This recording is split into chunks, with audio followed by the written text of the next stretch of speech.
joining us now, Republican Representative from Georgia, Marjorie Taylor Greene. And it's a treat for me because there seems to be about 5 or 6 Republicans on the Hill with any guts.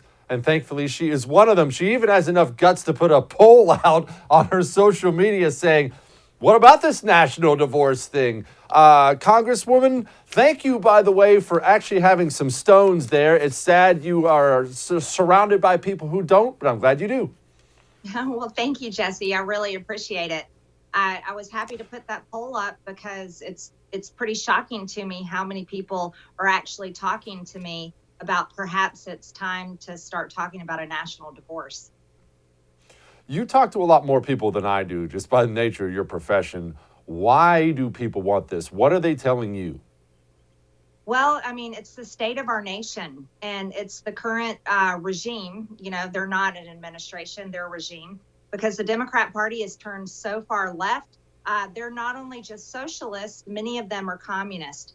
And you can see this in their policies and the way that they wield their power, such as an example is vaccine mandates. But the real problem is it's hard to be united as Americans when the left is no longer American. They no longer care about our American values. They no longer care about our freedoms. They don't even care about our border because they want our border wide open. And they're perfectly fine with the illegal invasion that's happening down at the southern border. Not only is Joe Biden so far into the rest of the world and not in tune with being president of the United States of America, the disaster in Afghanistan, he actually abandoned Americans when our, the biggest thing we always promise people is no man left behind. Then he armed the Taliban, the radical Islamic terrorists, a whole nation with $85 billion worth of military equipment and weapons.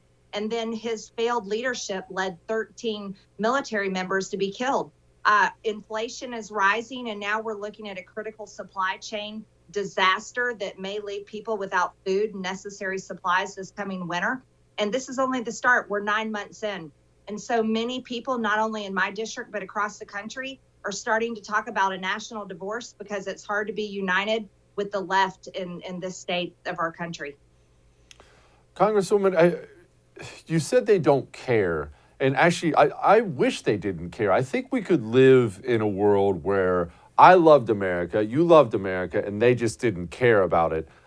I feel like they're openly hostile towards it. I mean, I don't know how you can look at all these policies and think they're anything but openly hostile towards who we are, what we've been, where we're going. If I wanted to wreck this place, they're doing everything I would do to wreck it.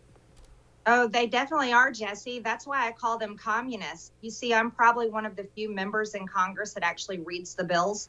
And my staff and I spent a lot of time going through over 2,400 pages of the budget. And I'll tell you right now, if there's anything that the American people can do, it's actually to read these bills that these Democrats are trying to ram through the House with Nancy Pelosi at the leadership, and then look at what some of our Republican senators will actually vote for, along with Democrats over in the Senate. And the American people would be appalled. You need to stop watching the fake news on television that's not telling you anything. You need to stop paying attention to the lies on social media and actually look at the truth. And that's what's written in these bills. And the American people, you may have voted Democrat and you may have voted Republican. It doesn't matter how you vote. I promise you would be so outraged at the Democrats writing these bills that you would turn your back on that party as fast as anyone. Because they are purposely destroying our country. And it's not happening from an enemy outside, some other foreign country. It's happening with elected leaders within our country. You think big tech is going to help out with this country, or do you think they're going to further the divide of this country? I think big tech is some of our biggest problems in this country, Jesse. It's, if I wasn't an elected member of Congress, I wouldn't even be on social media. I'm not a fan, but I'm there so that I'm engaged and I stay in with information and trying to be in the fight. But I think big tech is our biggest problem, along with our media that divides us. They just flat out lie. It's amazing to me. I'll hear someone give a speech, or I'll have a speech or an interview, and then next thing you know, an hour later on the news, it's being broadcasted with words that I didn't say or the other person didn't say. But it's social media is the real problem. They have declared themselves judge, and they've declared themselves God of the information and who gets to have a platform and who doesn't. And this is when we know as Americans that our country is no longer what it was founded to be, but it's actually being run by tyrants. Some of the tyrants are in government, but oddly, some of the tyrants are in large corporations that are embedded with the government leaders. And that's not what freedom is, Jesse. That's not who we are as America. As a matter of fact, that reminds us of tyrants from the past, and those countries have always seen their downfall and unfortunately millions of deaths. Hey, thanks so much for watching The First on YouTube. If you liked what you saw, go ahead and like and subscribe. You heard me. Like it, subscribe. You'll get a lot more of it and a lot more of me.